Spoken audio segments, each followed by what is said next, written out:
Hello, everyone, and welcome to the concession stand here on the KB Radio Network. I am your host, Kevin Reed, and this is the review of Netflix new sports comedy, Happy Gilmore 2, starring, of course, Adam Sandler returning in the role of Happy Gilmore. Along with him, you have Julia Bowen, Christopher McDonald, Ben Stiller. Returns in this film, and A Partridge in a Pear Tree. I'm not even going to go down that road. This movie has a ton of actors and even more cameos that your heart can desire. I'll put it that way. I went into this film with little to none as far as expectations are concerned. I liked Sandler growing up. You know, I watched Happy Gilmore. I watched The Wedding Singer and Billy Madsen and all of that good stuff. Adam Sandler had his place.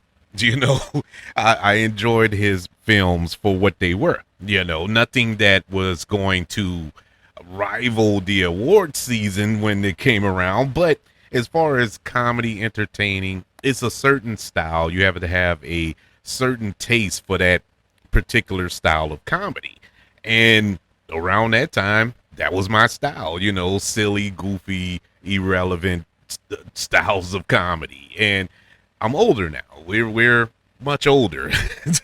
Those of us who grew up watching these films, and especially Happy Gilmore, the original. And you know, some of those jokes wouldn't work in 2025. I was surprised by this movie. I enjoyed this film so much.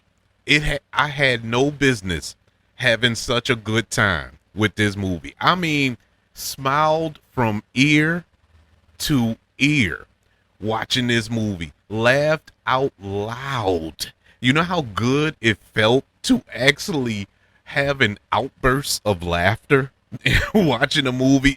That's rare these days, especially when it comes to comedy. We don't get comedies like this anymore. You know, it's a dying genre. Sadly to say, we don't get these type of films, and hopefully, fingers crossed, we'll get it in a few weeks with the Naked Gun reboot or reimagining, whatever it is. But we don't get movies like this. This movie was really, really good. And what I enjoyed about it most is just the example I used. You know, we're older now. You know, those who grew up with the original, who went to the theaters to go see the original, you know, we're older. We're maturer. You know, we're in a different climate. And we can't laugh at certain things, or certain things aren't tasteful as far as comedy is concerned. This movie leaned into that in a intelligent way. Oddly enough, it was still paying homage to the first film, but still not being misogynistic or having to rely on fart jokes and all this other stuff that made us chuckle when we were teenagers. You know, and it wasn't really adult humor. It was just dumb humor.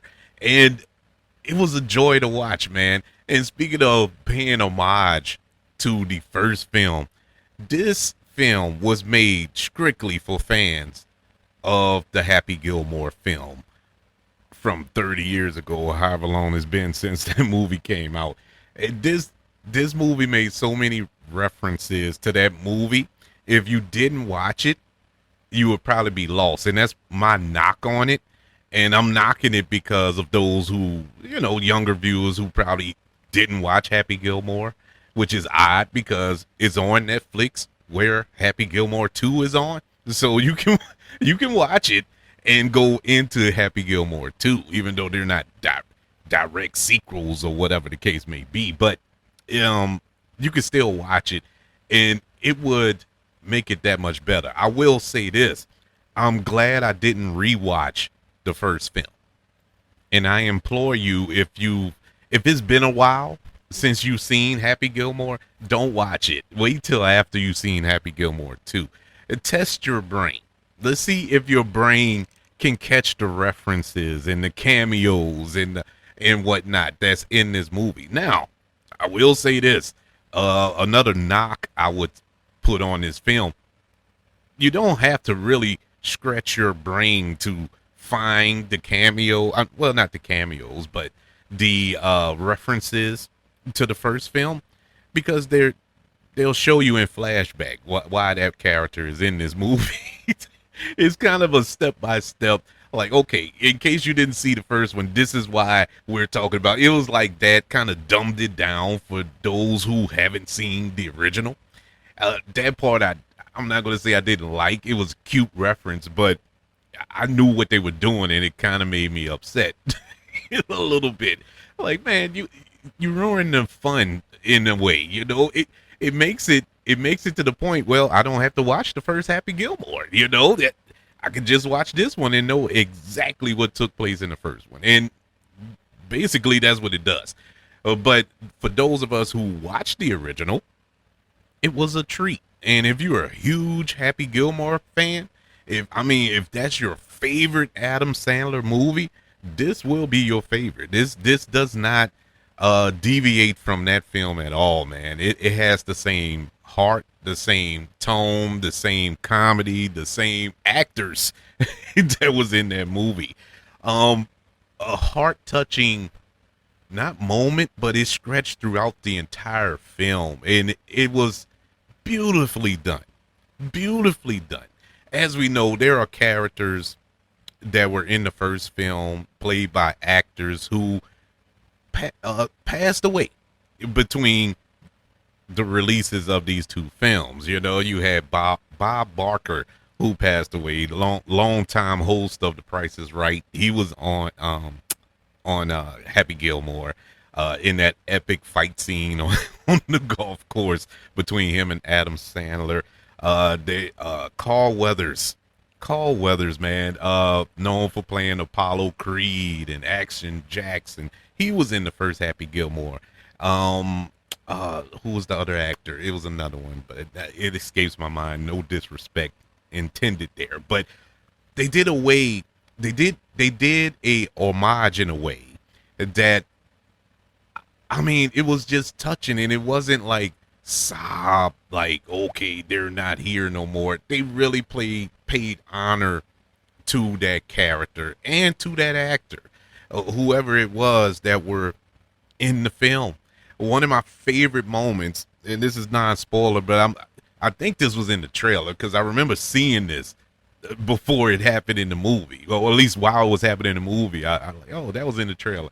There was a fight between Happy Gilmore and Shooter in a graveyard, and they were by the tombstone of Bob Barker, and it was like a shot-for-shot remake of the fight between Bob Barker and Adam Sandler, and from the Price is Wrong, and all silhouetted by the tombstone of Bob Barker.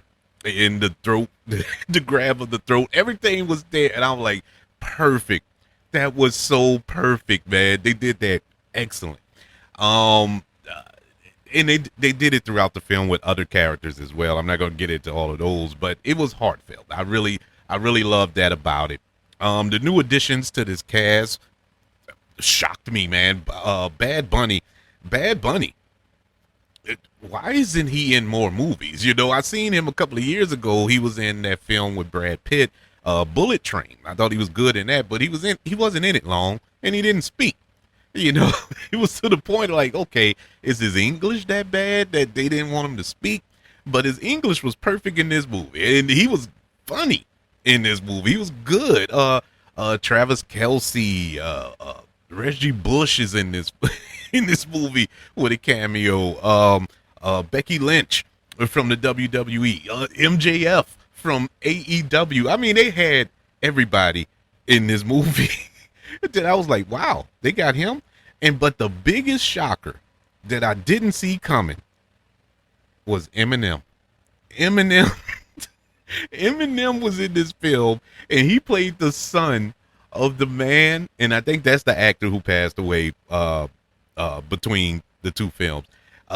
In the first film, it was a guy. He would always yell "jackass" at Happy Gilmore when he's about to putt to throw him off. So um, in this movie, Eminem plays his son, and he's dressed just like him, and he would yell "jackass" at him every time he was about to putt or swing. I thought that was genius. And then his whole little scene that he was in was just hilarious to me. Everything worked for me in this movie. It had no business. Like I said, I went into this just to watch it, and have a little fun with it because it's on Netflix and it ain't gonna hurt nobody. Man, I can honestly see this movie in theaters. They really missed the boat. This could have been, I'm not gonna say $1 billion movie, but it could have been a hit. I think this is what theaters is missing. These type of comedies, because it would have been such a fun experience to have that communal, gathering with the laughs and the, you know what I'm saying? It hits different in the theaters, but I did it all by myself here while I was watching it. Had such a good time. Adam Sandler did a great job as an older version of Happy Gilmore that from the last time we saw him in the first film. Christopher McDonald returning as Shooter was like a revelation, something that I didn't think I wanted to see, but was so glad that I got to see it. It was perfect, man. He just put that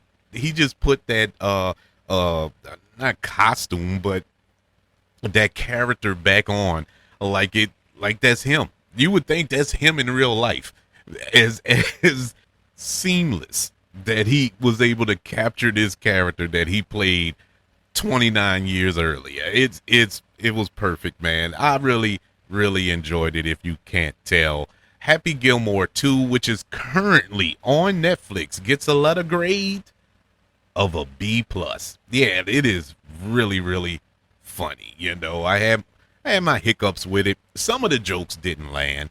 You can't expect for every joke to land, but the majority of them did, and that's good enough for me. And the ending was it got a little too silly, like the last two scenes before the end of the movie. It was like, okay, why did they throw this in?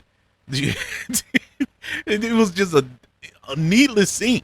Now I will say this, there was one scene that was so beautiful, and this was strictly for Adam Sandler. And man, as a father, I felt this.